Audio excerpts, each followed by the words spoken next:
swore I'd never smoke weed with Billy again. And I lied because I was back in 1973. And we did farm aid, and I said, I gotta stay away from Big Willie's bus. But I didn't do it.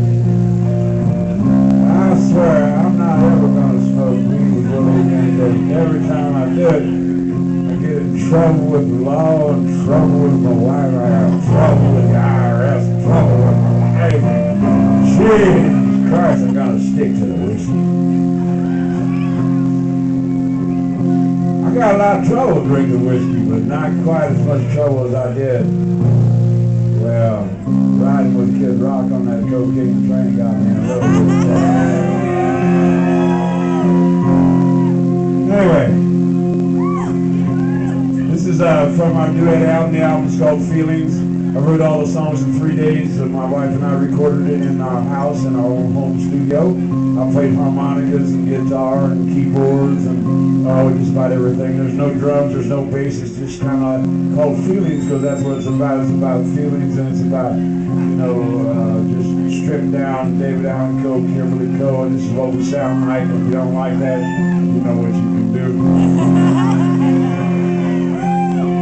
We ain't no disco band, we ain't no rock and roll band, we just two of us. And when we're doing our little thing, and we just kind of let people know this is about feelings, the feelings that you have for your loved ones, and you should check out your feelings, and that's what we do.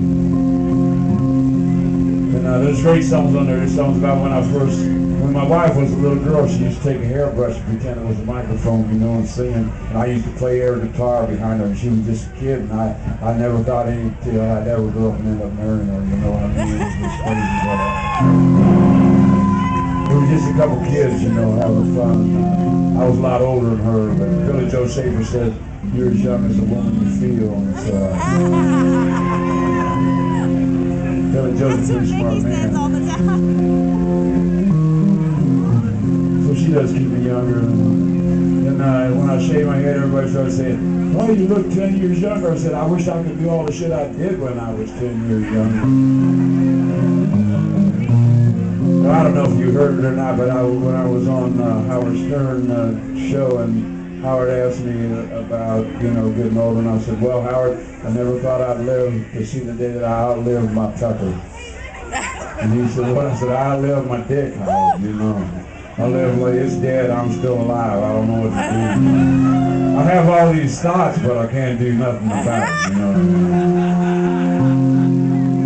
And when I got home that night, my wife admonished me for saying that on the radio. She said, "You just should have told him the truth." And I go, "What's the truth?" You just should have told him that you might be too old to cut the mustard, but you can still lick the jar. Why don't you just leave Willie alone? Willie writes songs when he's stoned. He wasn't even drunk, you go home. Leave Willie alone. Why don't you just leave Willie alone? Willie writes songs when he's stoned. He wasn't even drunk, he's going home. Leave Willie alone.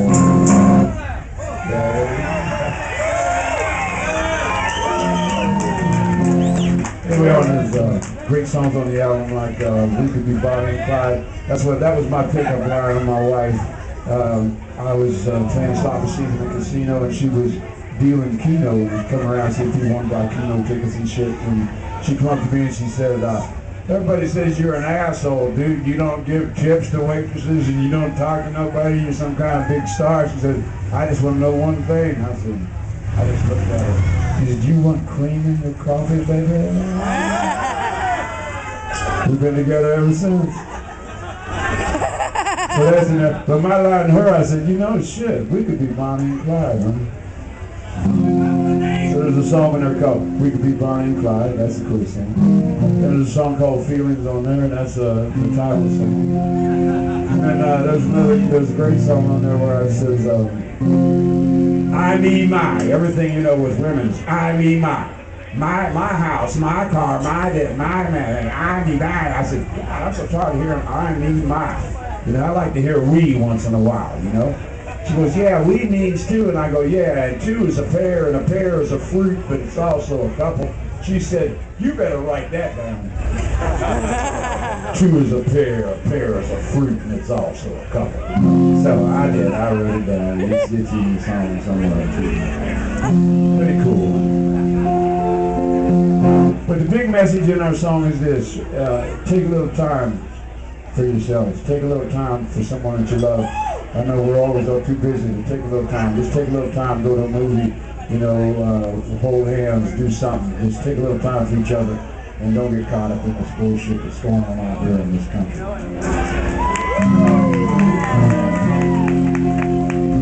Anyway.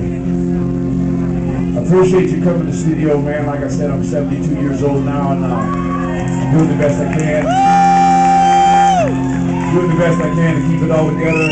The IRS says I owe them $3.8 million. And I just want to, just one thing. Now, you just tell me if you think this is right or wrong. If I'm wrong, tell me so. But years ago in the bankruptcy courts, I lost all the rights to my songs. Like Take This Job and Shove It. I don't get paid for none of them songs.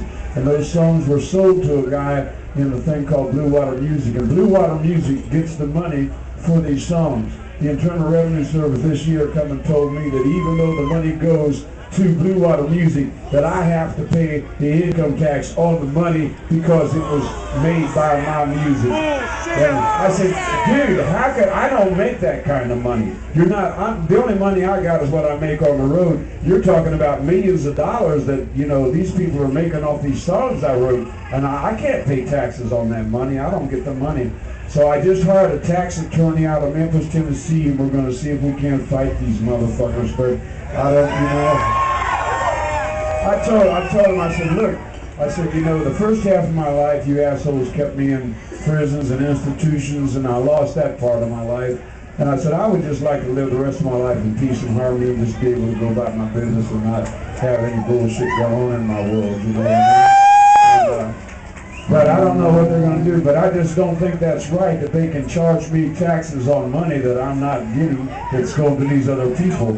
And I mean, you're talking about this happened, what, like 22 years ago. So 22 years of them getting this money, now all of a sudden, you know, it ain't like they came to me the first year and said, you got to pay the taxes. They waited 22 years, compounded penalties and interest and everything. Now they say I owe them $10.8 million. I got 10.8 million reasons. The first thing I said to the guy, I said, well, let me ask you something, dude, would you take a check? They would not take a check. They would not take a check.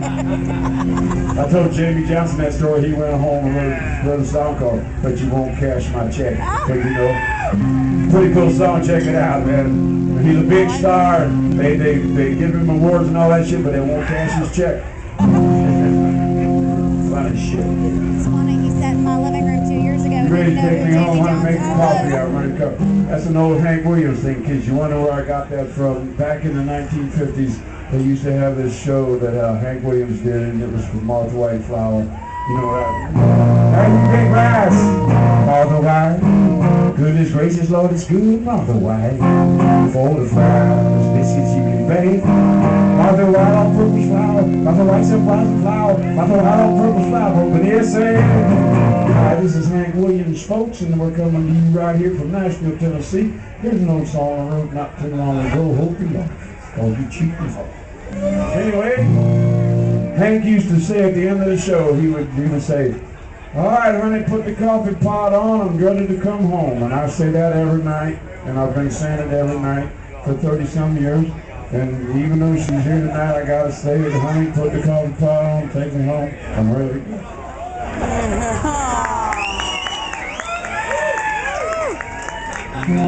Dang it, do it again. I know. I said it so many times, and I still stand firm.